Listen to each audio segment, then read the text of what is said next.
Ukrajinski sud je naložio Državnom istražnom birou da pokrene krivični postupak o mogućoj izdaji Vladimira Zelenskog i članova njegovog tima, rekao je zamenik Vrhovne rade Geo Leros na svom Telegram kanalu.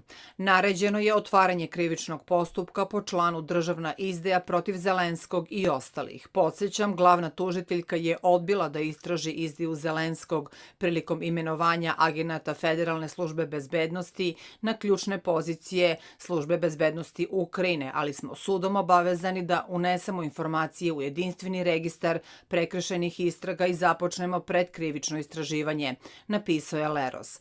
Prema njegovim rečima, Zelenski, šef predsjedničke kancelarije Andrej Jermak, njegov zamenik Roman Mašovec, bivši predsjednik službe bezbednosti Ukrajine Ivan Bakanov i bivši zamenik sekretara Saveta za nacionalnu bezbednost i odbranu Ruslan Demčenko trebalo bi da budu ispitani kao glavni optuženi za imenovanje agenata Federalne službe bezbednosti Rusije u obaveštene službe Ukrajine.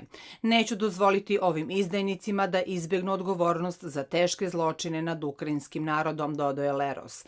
U julu prošle godine Zelenski je uklonio Bakanova i generalnog tužioca Irinu Venediktovu sa svojih funkcija zbog brojnih činjenica o izdaji među zaposlenima u ovim odeljenjima.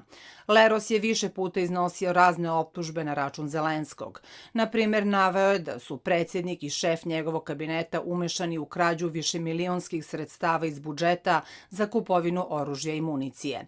Pored toga, prema rečima zamenika, Jermak je prisvojio udeo Viktora Medvečuka u građevinskom holdingu, a njegov brat se bavio prodajom državnih funkcija.